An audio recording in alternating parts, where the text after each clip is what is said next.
अजनबी लड़की।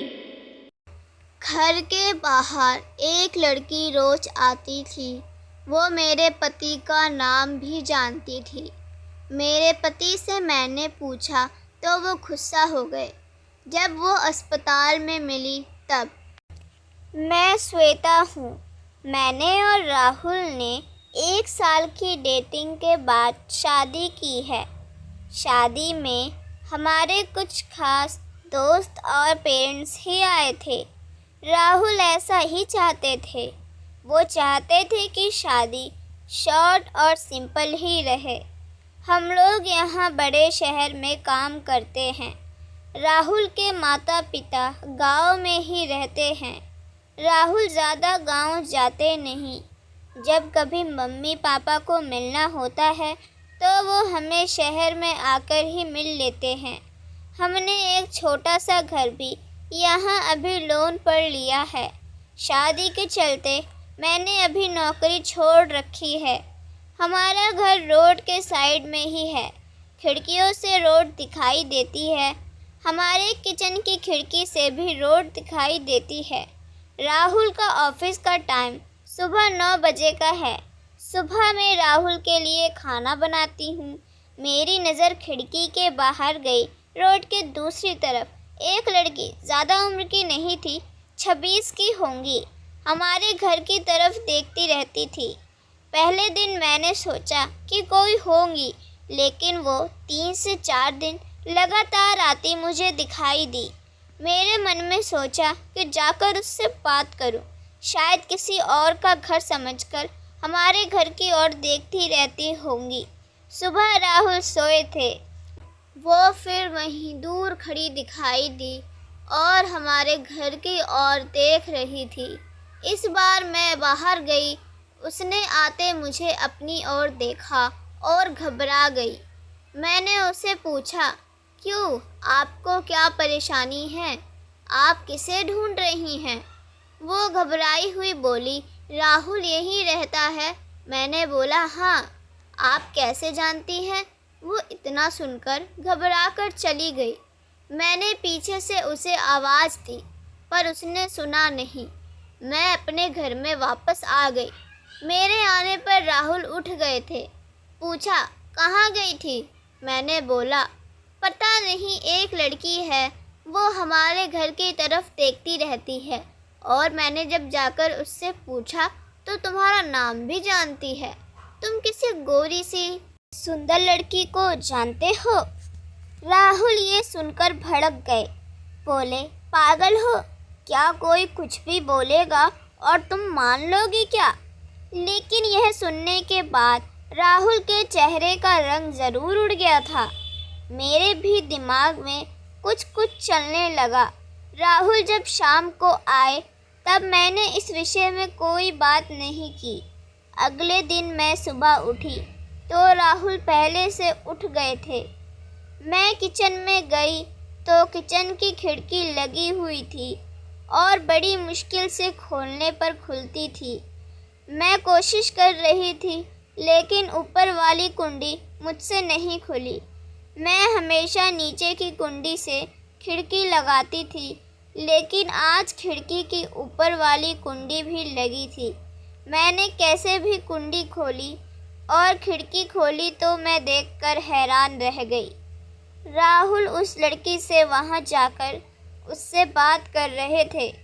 वो उस पर चिल्ला और गुस्सा हो रहे थे। लड़की रो रही थी और राहुल ने उसे उंगली दिखाकर जाने को कहा। यह सब देखकर मैंने खिड़की बंद कर दी ताकि राहुल को लगे नहीं कि मैंने उसे यह करते देखा है। राहुल फिर घर में आ गए।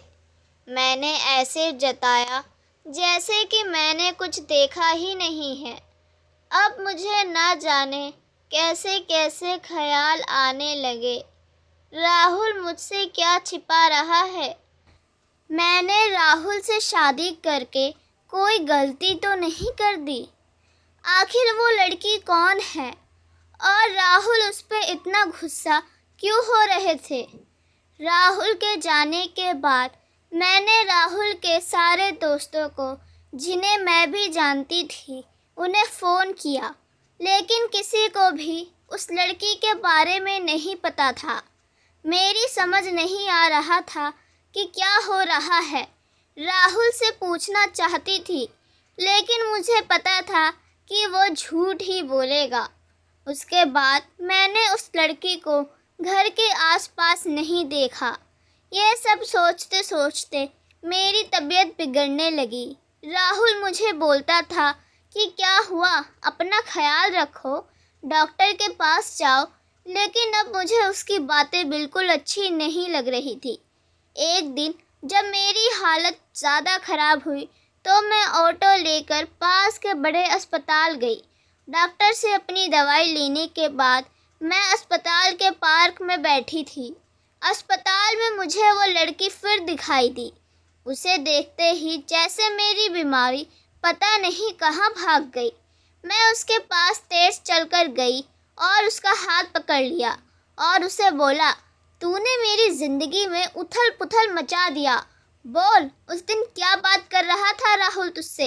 क्या रिश्ता है तेरा मेरे पति के साथ? फिर उसने मुझे जो बताया सुनकर मुझे लगा कि मेरा पति ऐसा है। उसने इतनी बड़ी बात मुझसे छिपाई। शाम को राहुल जब ऑफिस से आए तब उस लड़की को अपने घर में देखकर चौंक गए। मैं भी उसके पास ही बैठी थी। राहुल उसकी तरफ देखकर बोले कि अच्छा, तो तूने इसे सब बता दिया, मना किया था दूर रहने को मेरी फैमिली से। मैंने बोला, राहुल शर्म करो, तुम इतने कठोर हो, अपनी सगी बहन की मदद नहीं कर रहे हो। वो लड़की संध्या थी, राहुल की सगी बहन। उसने अपने पसंद के लड़के से शादी कर ली थी, इसीलिए राहुल और उसके परिवार ने उसे सारे रिश्ते नाते तोड़ दिए थे। राहुल ने कहा कि मेरी कोई बहन नहीं है। मैंने कहा, इसका पति अस्पताल में है, इसे रुपयों की ज़रूरत है। बहन नहीं तो इंसानियत के नाते ही तुम्हें इसकी मदद करनी चाहिए थी। और अपनी पसंद की लड़की से शादी तो तुमने भी की, फिर जो नियम इसके लिए है तुम्हारे लिए क्यों नहीं है? मुझे पता होता तुम ऐसी सोच वाले हो तो मैं तुमसे कभी शादी नहीं करती। जिसको बहन के आंसू नहीं पिघला सके, उस आदमी के सीने में दिल नहीं हो सकता। इतना कहकर मैंने अंदर से अपने सारे गहने लिए और संध्या के साथ जाने लगी। हमें जाते देख राहुल फूट फूट कर रोने लगे। संध्या भी उन्हें देखकर रोने लगी। रोते हुए राहुल बोले, हमने इसे बहुत प्यार दिया था, पापा ने, मम्मी ने, मैंने रानी बनाकर रखा और ये ऐसे ही एक दिन बिना बताए घर से चली गई। हमारा प्यार तूने नहीं देखा, इसके लिए मैं रात भर रोया कि कहाँ होगी, कैसी होगी मेरी बहन। तब इसे भाई और पापा की याद नहीं आई। अरे मुझसे कहती ना तो तुझे क्या करना था, ऐसी ही चली गई थी ना, अब क्यों आई है? बहन भी बोली, भैया मुझे लगा आप लोग नहीं मानोगे। उन दोनों भाई बहन को रोते देख मेरी आंखें भी भर आई, पर आंसू के साथ जैसे सारे गिले शिकवे खत्म हो गए। वो खुद अस्पताल गए संध्या के साथ। मम्मी पापा को भी बुलाया। दोनों ने बेटी को बड़े प्यार से गले लगा लिया। अब अस्पताल में संध्या के पति की हालत बहुत अच्छी है। डॉक्टर ने कहा कि जल्दी डिस्चार्ज हो जाएंगे।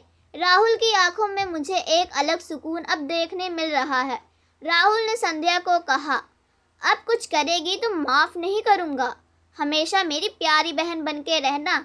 ज़िंदगी बहुत छोटी है, आपके अहंकार में इतना सुकून नहीं है जितना कि माफ़ कर देने में है। एक बार करके देखिए, ज़िंदगी बदल जाएगी। आपको ये कहानी कैसी लगी हमें कमेंट कर ज़रूर बताएं। इसी तरह की अच्छी कहानियाँ आप यहाँ पर पढ़ सकते हैं। यहाँ उपस्थित शिक्षाप्रद कहानियाँ आपका मनोरंजन करने के साथ दिशा भी देगी। तो बने रहिए हमारे साथ और हमारे प्रयास को सफल बनाएं और चैनल को सब्सक्राइब करना ना भूलें। धन्यवाद।